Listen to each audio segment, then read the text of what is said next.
Welcome to Season 4 of the NAC 4 Business Podcast. Quick word from today's sponsor. You know that moment when something complicated finally clicks? That's what Fred Crouch does with real estate.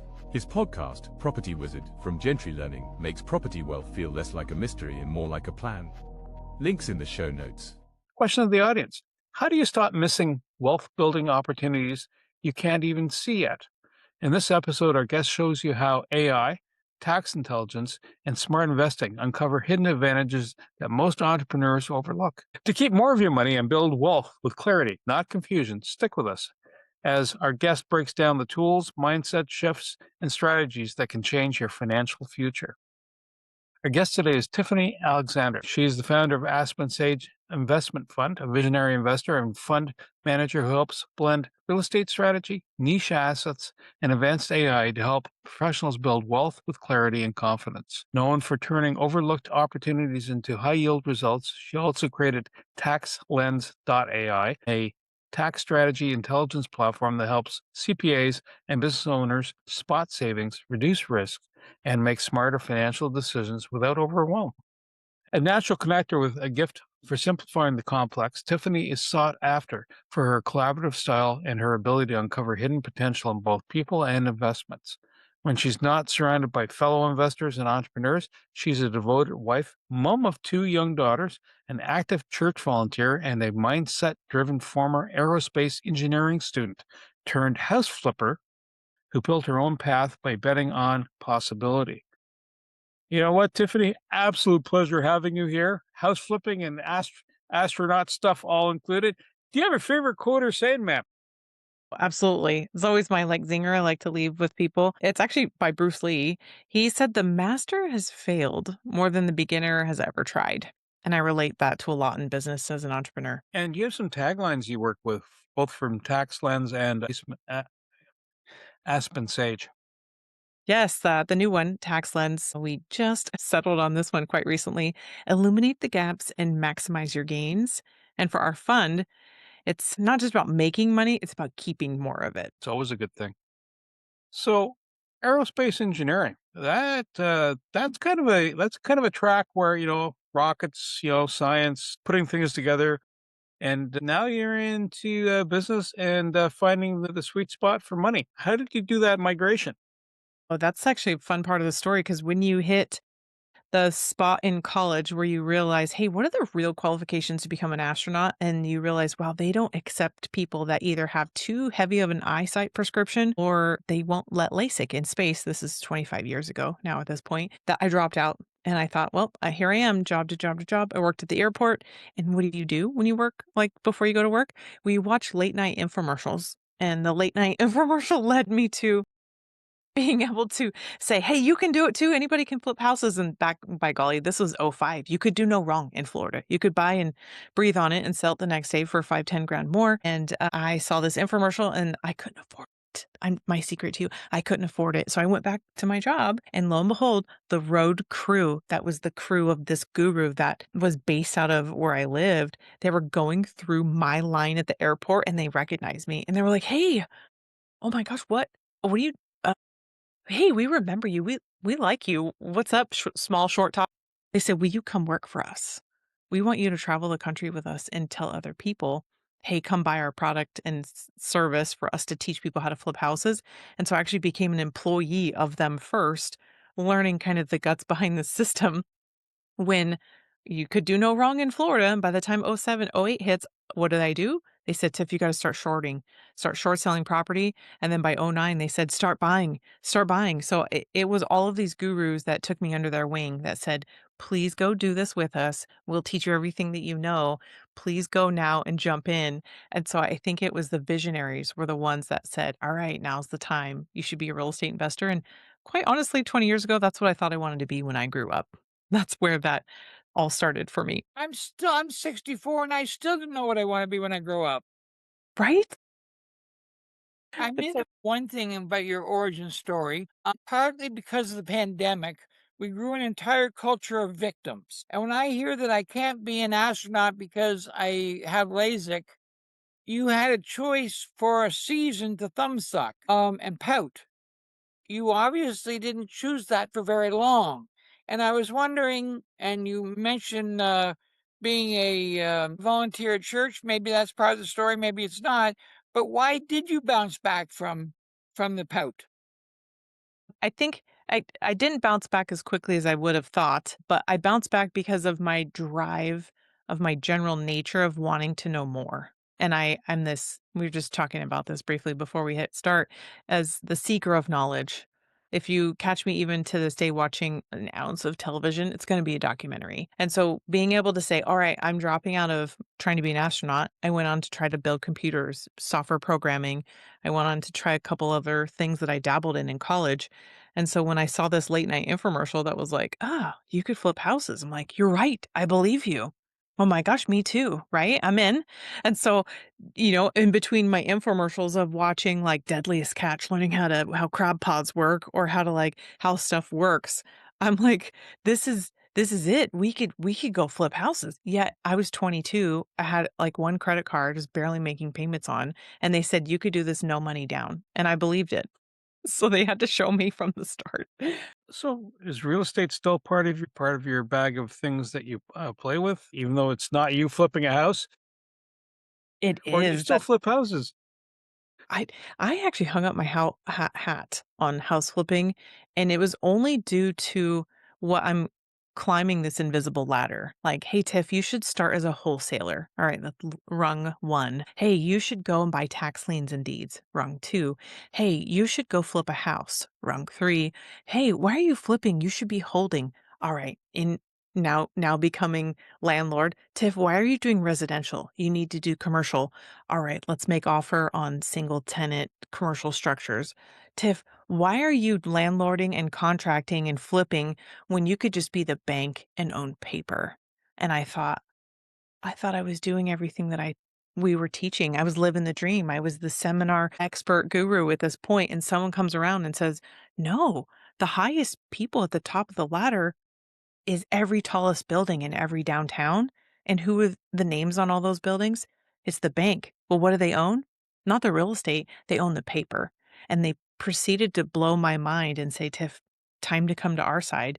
So I sold all my rental property. I stopped flipping houses. And now I'm the paper lady. So you could say I broker paper. I have negotiation contracts with banks and hedge funds to say, "I'd like to buy your debt." And that's when you get that silly little letter in the mail. It says, "Don't pay Chase, pay Bank of America."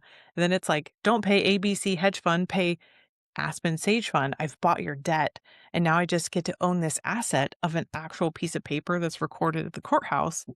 Like we open a can of worms from there to say like that's where I dabble in houses now. It's because occasionally I get one back, but that's still my through and through 10,000 hours is real estate, creative financing behind it, and understanding all the nuances as like a seeker, a gatherer of information that anything is possible. As you described your, up going up the rungs, right? Let's buy that one, or it's there's a lien or there's a tax lien, etc. Each layer though has its pain points, right? And I get why you moved up the rail, because you know what? I'm not going to be standing there with a plunger because I'm the landlord, right? Don't want to do that. Thanks, but no thanks. That's not my skill set either. What do you find though when you're the holder of the paper? I get you're generating more coin with less heartache or headache, I should say. But Mhm. what headache do you get though that if you're not mindful of, or that can just end up blowing up on, even though you thought was good, it can go sideways. I absolutely am so excited you asked this question because I love the storytelling of helping people understand this very, very intricate niche. I find that when you become the holder of the paper, people are trying to figure out how and why you're making your profit and why it would be better than owning a rental property. And it's the understanding of the time value of money. So they're thinking, Tiff, you're buying an asset that they assigned the rights to say, I'm going to pay for 30 years. Our dollar is not going to be worth what it is 30 years from now as it was 30 years ago, and so on and so forth. And so we have the right and the access and the privilege to buy this paper at a discount. You might be wondering, well, why would the bank sell it at a discount? That's the exact same reason why any lottery winner, 98% of them all take the pay now function instead of pay me out as like an annuity over 30 years. They want that money now. It could be worth more now. Would you rather have half now or the rest of the money over 30 years, which, as you know, interest rate is front loaded. So it's terrible. It's a terrible deal for the people that end up paying all 30 years of their mortgage. But the profit is actually in the discount up front and then waiting around for the rest of the monies to come in. And then where you're going to face your headaches are by someone not paying or the paperwork being stamped or wrong or getting lost. And there's always, quite honestly, about $100 fix for it, maybe a $200 fix for it. This guy redo the paperwork. We'll FedEx the stamp. We'll get an attorney to take a peek at it. And then the absolute other end of the spectrum, when someone doesn't pay, what do you do? This is like an unheard of, unthoughtful thing to go into something where someone could stop paying you. But are options that allow you to choose. And the options I chose is that I only buy first lien position. So I am recorded as the debt on that property. And so I have rights to it as the first in line. And for the most part, some states, they have like super liens with water and electric, right? But for the most part, I will be able to keep this house and take it back because I have rights to it first before they do because they own me for the property. Now, this is where it gets even more awesome is that you can go in and buy debt on purpose that has been non-performing. And that discount is even heavier because the debt is worth less now. It's not worth the full amount. So your discount is going to be so much greater on what they owe, not what they owe their lender. They're still always going to owe what they owe their lender, but the lender is like, man, I want this off my books. I will discount what they even owe me to give it to you, and you walk away. I mean, we can put straight easy numbers to it. They owe your bank 100 grand. Cute little house in the middle of Ohio. It's the only place you're going to buy a house that cheap. Not in Canada, right? You owe your lender 100 grand. Cute little house is worth 120, 130. Well, you stop paying, they're going to sell that loan to me for 50 grand, even though you still owe me 100. So it's like, wow, I just walked into $50,000 of profit or more, if depending on what they owe on their property, and they're paying $1,000 a month, right? I can get them back on track and say, hey, oh my gosh, I'm so sorry you've been missing a bunch of payments. Can I just waive those payments and get you caught up and you just start paying me?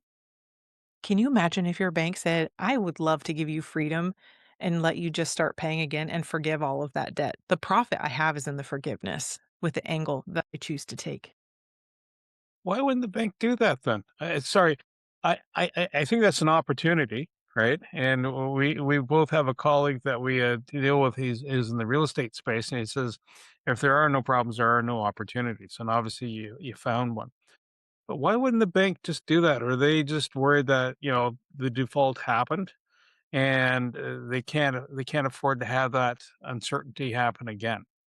Right, and they can't mark down the price, or would that be a tactic that would be leveraged against the banks all the time?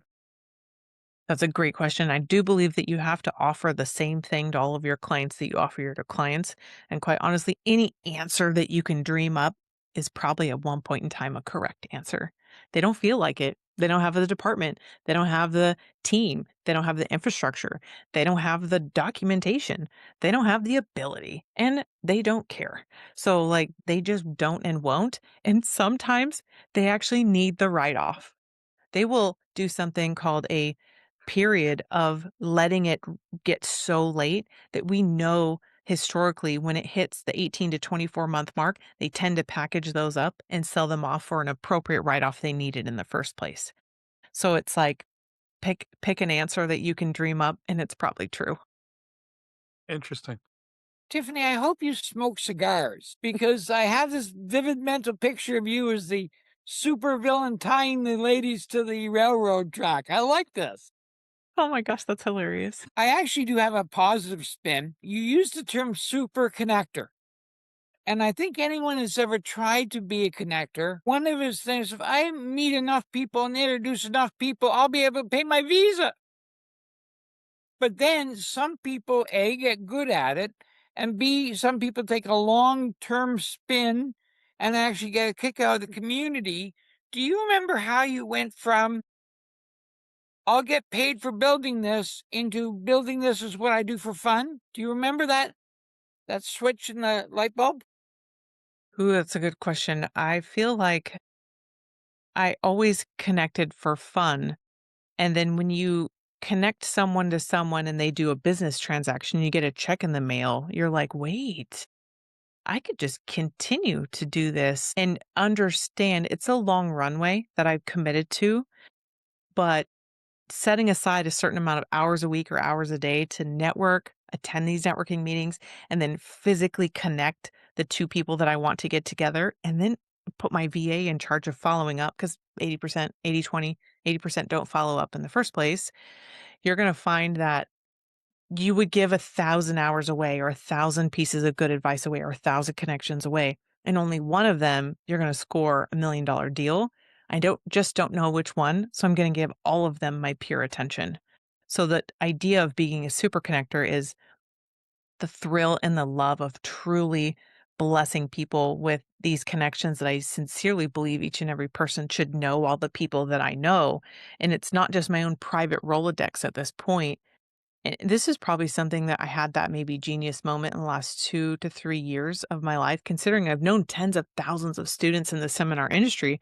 I never, I never saved them. I never collected them. I never realized, wow, they all need to know each other. And so when I saw this Rolodex has actually never been a Rolodex, it's a spider web of all the people that I need them all to know each other. And there's going to be multiple stops on this ship to end up where they need to go. And my goal is actually to get them to be as successful as possible because really at the end of the day, being a real estate investor that turned fund owner, I want them to graduate up into a spot where maybe someday 1% of them could be my client.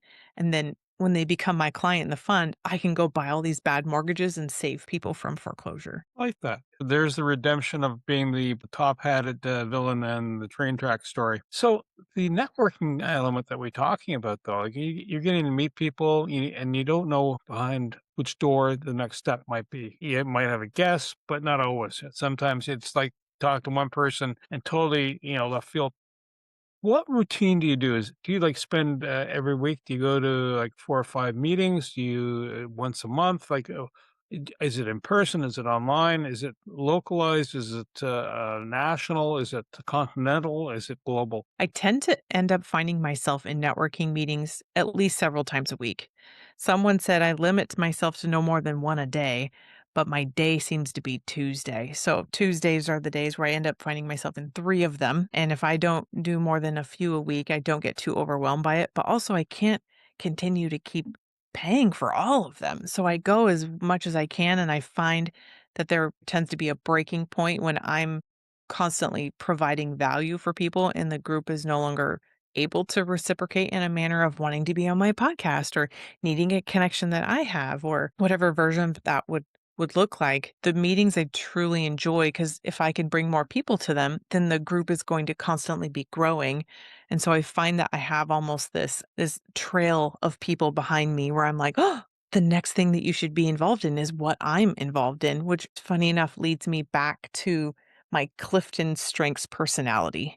I have this knack for storytelling, and I have this number two is winning others over. I want people to like me and I want them to come with me. But three, four, and five is, hey, I'm excited about what I'm excited about, but I need to take action on it now as a now person. Oh my gosh, I want you to come with me. I don't want you to miss the boat. We're going to do it now. You're going to come with me. So if I'm in a new club and I've met a new person, I've met a new cool thing, by golly, they are really the coolest person in my book at the moment. And I want everybody that I know to know them. So it becomes this really peak of the 30,000-foot view of this is actually who I was supposed to be all along was this connector of people and to allow myself to come in to the realization of it and now to be able to lean heavily into it. When you show up just 100% for everybody that you meet, they see the authenticity and joy in me to actually lean in and be like, oh my gosh, I spoke for 7 minutes of our 30-minute call. Please let me be quiet because I really actually want to get to know you because today, if you weren't meant for me, you were meant for someone that I might meet tomorrow or is already in my Rolodex. And I absolutely really want to know who you are. So please, darn near start from the beginning. You were born on a Tuesday night. Yeah, I got a quick question. This is just it's random. It's not even part of the lineup. Do you ever find that a piece of serendipity happens? So you'll run into a person and you're going, yep, good stuff. And then, 2 days later, you run into another person and going, holy smokes, it's almost like it was mapped, right? It was planned for, like, you almost like you structured it that way, but it's random. You ever find those situations happen for you when you're doing the networking components? Nearly daily. Because I desire it to happen. I believe it's going to happen, and I believe I will it to happen. And the term that someone told me a month ago and I wrote down and I've read every day since is closeness proximity. I have this proximity bias now that when I meet you, you're my favorite person of the moment. And the next person I meet, by golly, they were meant for you, or the person I'm going to meet tomorrow. And where you're still in my brain, I need to share how cool it was who you are with this new cool people, unless I have, I'm freshly gone through my list. So I tell everybody I meet, please give me your address. I'm probably going to mail you a Christmas card that takes us months to write out hundreds and hundreds of them. But don't forget to say hi once a month or once a quarter. Tiff, what are you doing? Or follow and click and like any of the posts that I'm putting out for my content, because I can see you and it makes me think of you and it makes me remember who you are. But also, as a lover of data, I'm like, please go to my LinkedIn where I tend to hang out the most, or my assistant hangs out, to create a paper trail for me. Like, oh my gosh, I already know deep within my phone, I tagged Bernie with exactly who it was who introduced you to me. And then I remember who it is that you want to know and what's your ideal client, so that when someone cries out a smoke signal and says, hey, I just really need help with this, this, and this, I'm like, oh, you've taught me the phrase to remember why they should know you. So when you create this entire structure of understanding, everybody has a need. As most B2B people that I hang out with, or B2C, they're in business, they're entrepreneurs. I'm in a business networking room that I desire that to happen. And because when you look for the crap in life, you find the crap with the poo-pooers and the naysayers, or you look for the joy in life, you're seeking that constantly. And when I'm looking for the joy in the human, I'm looking for the awesomeness of their company. I'm looking for the value that they can provide to the people I already know, or I'm looking to be able to really, really connect them, because quite honestly, I don't know anybody in XYZ, but now you're making my brain spin a different way, that it's like, I will find them for you. Now I'm competitive. Challenge accepted. I will go find them for you. Martha Gordash, by the way. Pardon? Martha Oh, yeah. How to work the third guy into the room, into the conversation. Thank you. There's Wayne. Hey, actually, I got something. Being a 60-year-old male, I actually remember we still use the term Rolodex. I remember them. They were real. They were plastic. They spun. Now, actually, I have something interesting for you. There are two very, very different sort of sides of the brain you just hit on. One of the superconnector skills is, hi, I should meet you. And here's what I do. And that's exciting, and you get dopamine. The other side goes, and if you give me your data, I will enter it into a database. I will put in the right fields. I will be able to click on the right box. They're not the same skills. How did you find a VA that was your exact opposite? Are you bilineal?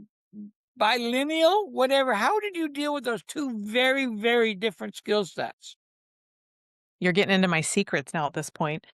As a connector of people, when I show up as who it is that I show up to, generally you have trained yourself to ask questions. And my questions that I ask people is, you're so cool. How do I get to know more people just like you? And if you're like, wait, this person's not that cool, I cannot honestly say that out loud to them, you would say, this meeting has been awesome. Who do you know that I need to know? And they can decide how awesome you are and who they want to introduce you to next. And or, wow, by the way, how could I get to know more people that you think that I need to know? And I have people that I think you need to know. And how I hedge the last part of that is like, I have people that you need to know, is I've worked with now super connectors that have developed their own little systems.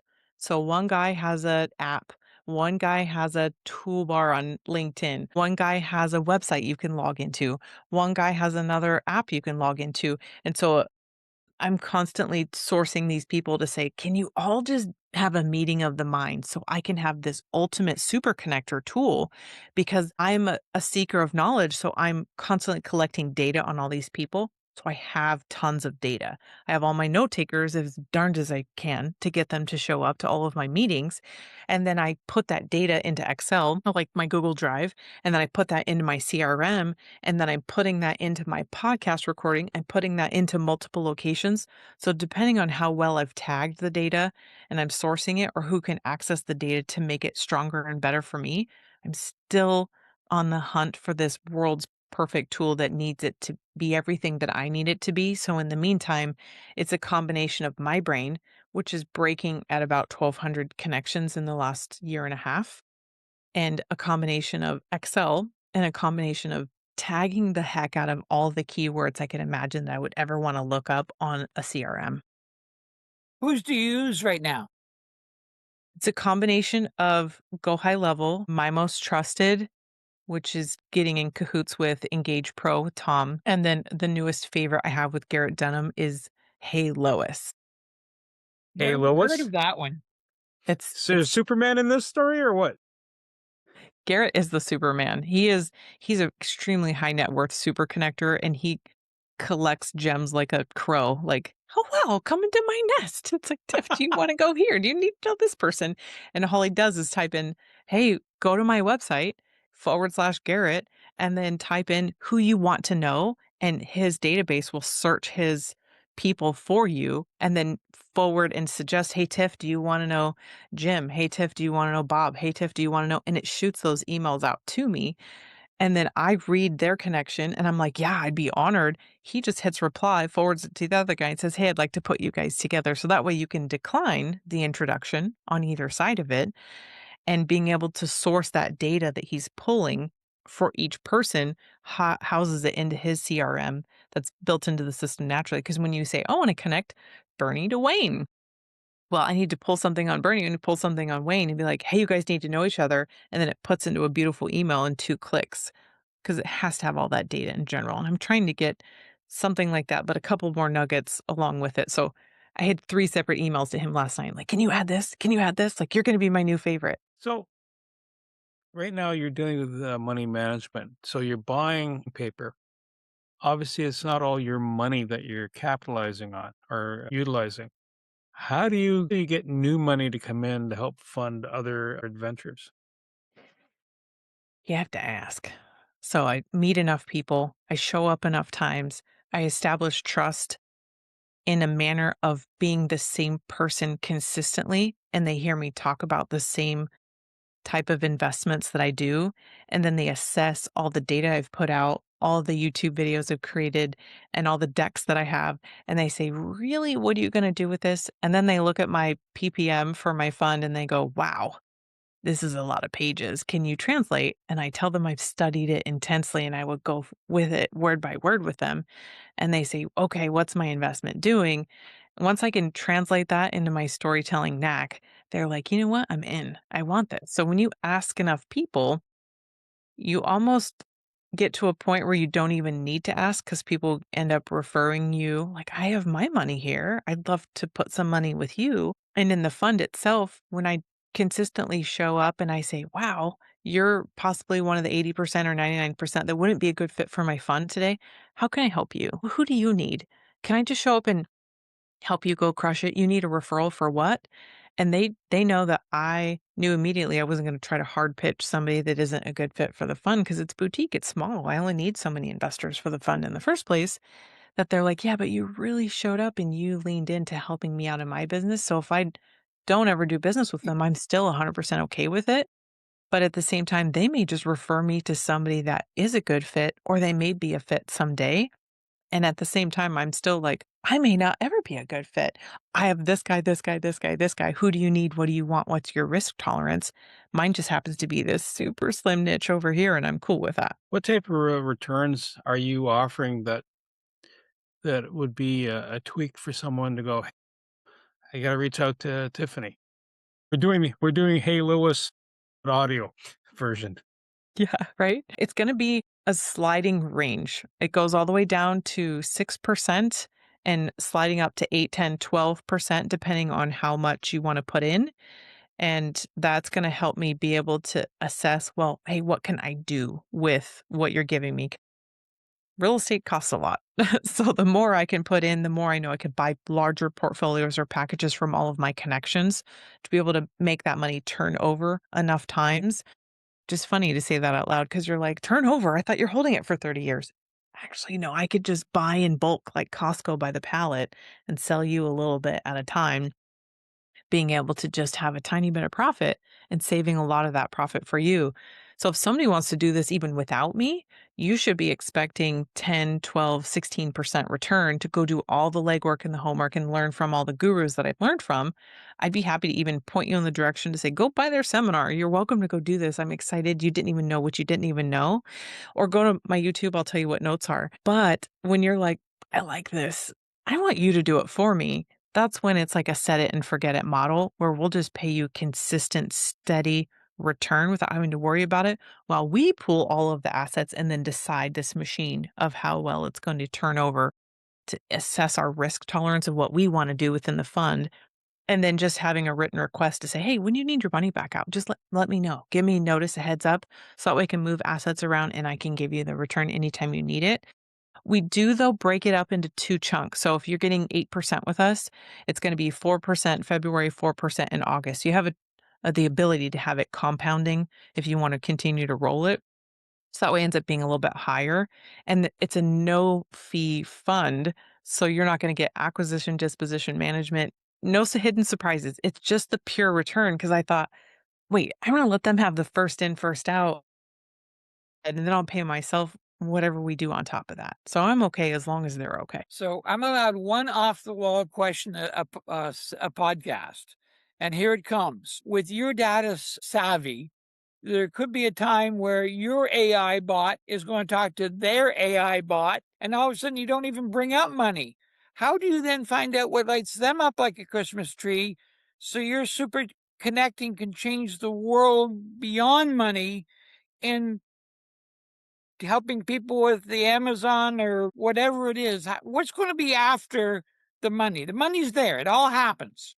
What's after the money in your connected world? I think it's remembering that AI will continue to grow and be this ridiculous powerful force, but it's still never going to change that we still need human interaction. We have a hole in us that longs for human interaction. And I call it really still even a God-shaped hole, right? We need to fill it with something. And so somebody even just being this lonely, never go outside and you're operating from AI, there's going to be something missing. You would happen into meeting somebody like me that would fill that the quota for the day of your humanness that AI could never never replace Tiffany Alexander 100% because they can't tell even right now. I mean, nuances of the face and the structure and the feeling of it. But even as a mom, I have this sixth sense that computers at this point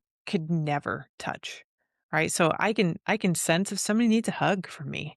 I could sense that someone doesn't want me to touch them at all, right? Like the way you talk to me. And that's leaning into like some of my favorite books, like Chris Voss's Never Split the Difference, just the human nature of people that I love AI. I'm leaning into AI. And I think people should lean into AI safely, right? But it's never going to replace humans. And I'm okay with that. And that I will never be replaced because I bring what I bring for a reason. And the confidence in that with each person should hold, I think, would make the world better anyway. To just if I could just pour a buttload of confidence into people and mindset stuff, like I just have so much I want to share with everybody all the time. So we've touched on AI, and you have something called taxlens.ai. And you also, as we were doing the bio, it's like there's some things there are gaps that are, someone's left money on the table and, they don't have to. What sorcery is this? Tell us the story.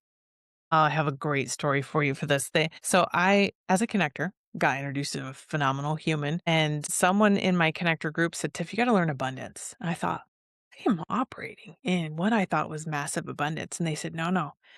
It's bigger than I think what you're operating in right now.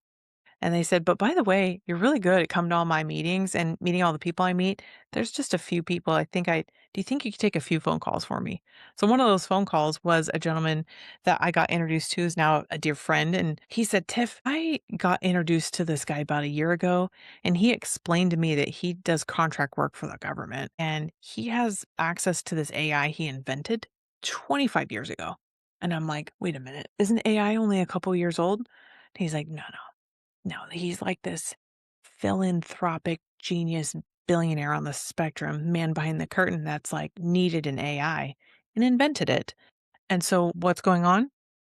He's working on 17 government projects. And my friend now at this point, he said, can you bring this to the non-government sector?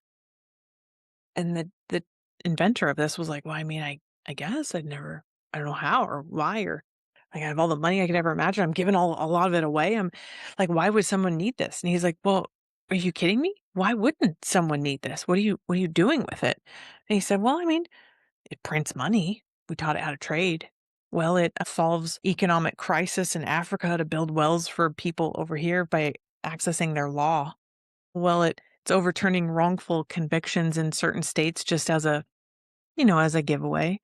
And I mean, I guess if you needed to, it could access all tax code that's ever, because I have access to all government documents.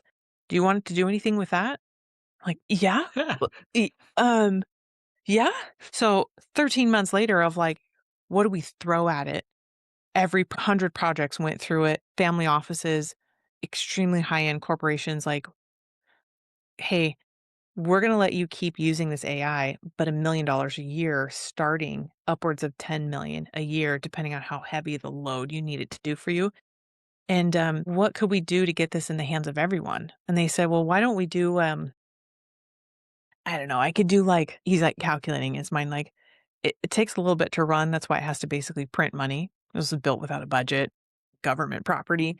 And he said, I guess it could do like a 10-year look back for every single US filer of the tax code and see if it was right or not. Maybe find some errors.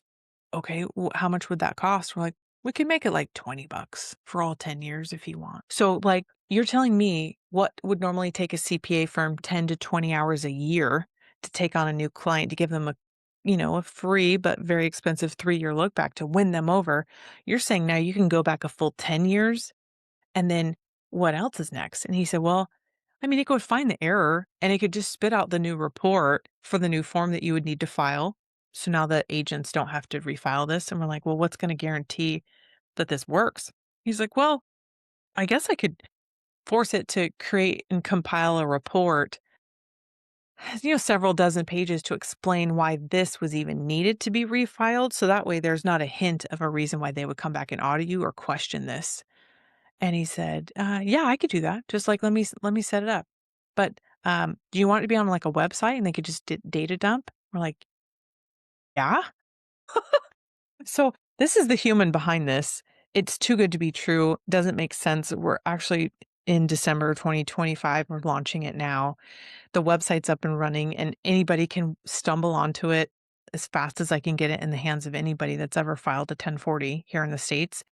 And then, oh, sorry, he was bored a few weekends ago and he went ahead and dropped in 46 other things it could do for anybody that owns a business in the world. And I'm like, what do you do in the weekends when you're bored? Are you kidding me? So uh, it's I feel honored and privileged to know him and privileged to understand that this is a very real thing, but also to plainly explain to everybody that any other AI, or as they call it an LLM, is based on what's out there. Is Google, is ChatGPT, is Grok, is Claude, is all of them. This is not any of them whatsoever. This is its own entirely frameworked up multi-deca billions into this project that is true accurate data with no limitations. And it doesn't make sense to say this out loud because it sounds so phenomenal. And it's the first time it's ever being launched to the public through me. Called? What's it called? Tax lens. I know we started out with taxlens.ai, but at a certain point, then, but you're saying, but wait, there's more. And Yeah. it's like, wow. So do you do Canadian taxes? Ooh, challenge accepted. Talk to me next week. We're working on Australian taxes as of last week. You did Mhm. Australian before you did Canadian. Hey. Those are all the super connectors that talk to me every day. So they're all like, what's down under? I'm like, I don't know. Their tax system's a little bit less hairier than ours. Why not? We know several people up here that would probably enjoy the 10-year review. $20. Yeah, sure. Bang. I agree with you. And I believe it will do much more, but I'm going to run with the model and prove the system and get it into as many hands as possible at the moment. Yeah, it's mind blowing, and I'm so excited to even be here chatting with you. Ironically, now, like, let's record today. What have we got going on? I'm like, by the way, I've got a bomb I'm gonna drop on you. This is exciting.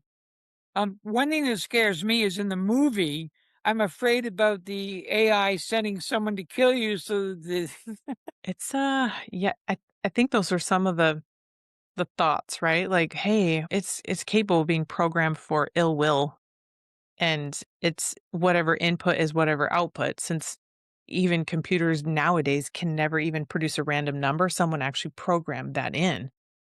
So it's going to be somebody that's wrongfully inputting to get a wrongful output, but that's been heavily, heavily programmed in to say you cannot harm a human. So until that's broken, which I'm pretty sure there's enough good that's outweighing the bad, that's one of the first things that had to get programmed into a lot of machines and computers and AI is never to harm a human. So how do you keep this up? How do you keep this pace up? Because you know what? Y- Hey, wow, kudos, right? You figured things out from a financial perspective of let's buy a house that has a lien on it to let's own the paper, and now you've connected with other people. You've run into a genius on the AI spectrum, for lack of better words. But those are a lot of things that are moving around. Plus, you're a mom, and you know what? Being a dad and then watching my missus also be a mom, there's a lot of moving parts. How do you keep that kind of running smooth, running steady state for yourself? What do you do? Do you exercise, yoga, yodel? What? I believe in the vastness of the creator who created me. There's a really good book that I just finished. I'm totally going to blank on the name of it. It was called Create by Jordan Rayner.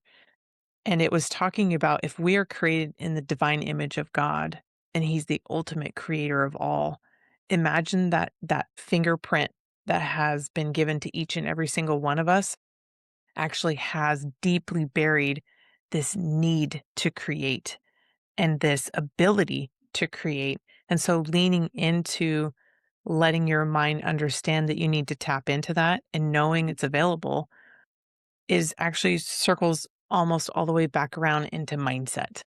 What do you believe? What do you think is possible? What do you think is capable? And quite honestly, I'm a consumption of mindset books, of blogs, of people, of videos, of everything. And one of the ones that stuck with me so well is Bob Proctor.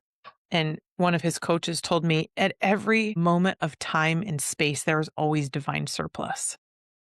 And understanding that our human brain is what invented the wheel, what invented the car, invented the internet, and invented Bluetooth, invented everything that is ever going to be invented, had to come from somewhere as an idea in the human mind. And is it actually already available to us? We just have to be the one to put it all together. okay. So really, the only question left: are you flying to Ottawa, or are we flying to California? I mean, everything else is now moot. What's the halfway? We meet like in Texas, maybe? Oh, Like not Texas, Nebraska? please, not Texas. They won't Oh, take you. They'll welcome you in. I absolutely. This was the crack cocaine of podcasts. I love it. In a good way. In a good In a way. good way. Sorry. Yes, in a good way. And But Wayne's not a user either, by the way. You'll have withdrawals after the show. Let's get back. Let's do some more. well, that's where I was going. But okay, so three things. One, the person who this is resonating with in our audience, how does he know or she know to get a hold of you? I'm guessing I know some answers. Second, is there any demographic that or that makes you happier than others, even though we could go anywhere on the moon if we have Zoom? And how do we reach you? That's a great question. You can Google me, but you will find me on LinkedIn. And for some reason, unless we have a second tier connection, it won't show my picture. I couldn't get to crack the code to let it do that. You're going to friend Wayne and Bernie, and you're going to friend me on LinkedIn. And then you're going to Google Tiffany Alexander's podcast, Tiffany Alexander's Fund, Aspen Sage Fund, TaxLens.ai. There are a number of different ways that if you could find any of these things, I've been loud enough to be on the internet so that people could find an easy way to come and get me. But quite honestly, everything circles back around to my cell phone. I don't ever want to be so darn big that you can't just call or text me on my cell phone, and that's it. You're going to find my website, my LinkedIn, my everything with my cell phone number on it. So call me, text me, throw yourself on my Calendly. All of it is accessible. It says book here, book here, book here. I don't want it to be hard for you to reach me. And if I ever get to a point where it's so darn hard to reach me, I'll just have maybe one extra degree of somebody helping me book a call or answer a call so that you can get to me as easy as possible. So, if you had to define intelligent wealth in one sentence, what would it mean to you? Ooh, that's a great question. I believe that if the summary of all knowledge could just be in every book in existence, that all the people reading them would be the wealthiest. But it's really the people that are going out and understanding it and applying it. I believe you could be wealthy a number of different ways, intelligent a number of different ways. So to combine them both, intelligent wealth is the application of all the summary of everything you could have access to and being wealthy in the knowledge of itself. And then as a connector, being wealthy in the intelligence of staying close to as many people that want to be close to me. They'll weed themselves out if they don't want to be. And then understanding that all of this was given to you by a higher power that created the entire universe wraps it all in to say, none of this was ever about me. And it was all just the gifts that I've been given and that I'm in charge of. For me to be able to be a good steward of everything that I have, that would be the best way I could describe it. You know what, Tiffany? I want to say thank you so much. Tiffany also has her podcast on YouTube. It's called, use the @ symbol, Unveiling Journeys. And you can find her podcast in that space. And I want to say, Tiffany, awesome conversation. It just literally the hour blew by. Like, whoa. And co-host Wayne Pratt, yeah, he keeps us on a good toes. And you, the Knack for Business listeners, hopefully you've appreciated this. There's a wealth of information here, no pun intended. And Tiffany helps entrepreneurs and professionals stop leaving money on the table. For TaxLens.ai, that's a good example. But also, if you want to understand about investing in real estate, you just want to talk to her, you want to network, you might end up finding that, hang on, this sounds like a person I want to connect with. Tiffany's open to that type of a conversation, so reach out to her. Everything you heard today is for educational purposes only. It's not professional advice. Before you act on anything, talk to a certified expert in your area. Your accountant, your lawyer, someone who knows your situation. We share perspectives. You make the decisions. Want more? Head over to blog.knack4business.com, packed with practical episodes on AI, marketing, leadership, and growth. No fluff, just the good stuff. Subscribe while you're there. Until next time, keep building. To reach the podcast hosts, email them at info@creativeinsight.com or by the website creativeinsight.com, spelled KREATIVISIGHT.com. To reach Wayne at his email, wayne@motive8u.ca, that is MOTIVE, the numeral 8 and the letter u.ca, or his website, motive8u.ca. If you would like to be a guest on this podcast and share your knowledge, let us know. We would also appreciate your feedback on the content or format. Check the show notes for more details. For these podcasts, we like to acknowledge the support and thanks to the following people. Carl Richards from Podcast Solutions Made Simple, a renowned podcast expert. Fred Crouch, who is the Property Wizard podcaster, where Bernie is a co-host. Jovan Strika from @Hive, a co-working space that is more than just a space. Then Melanie Weber, Bernie's invaluable business partner, and Wayne Pratt from Motive8U Inc., who serves as both a coach and co-host of these podcasts. Disclaimer. Please note that the Knack for Business podcast episodes are meant solely for educational and general informational purposes. The information and opinions contained within are not intended to be professional advice on any subject matter. The thoughts, views, and opinions expressed by the participants are their own personal beliefs and do not represent the views of the podcast hosts or any affiliated organizations. It is important to note that this podcast is not a replacement for consulting with certified experts in your area who possess knowledge of your unique situation. The hosts of the podcast, along with any participants or affiliated groups, do not take responsibility for any actions taken or not taken based on the information presented in this episode. It is highly recommended that individuals seek guidance from their own personal advisors in fields such as accounting, law, or other pertinent areas prior to undertaking any actions or making decisions that may impact their financial, legal, or other aspects of life.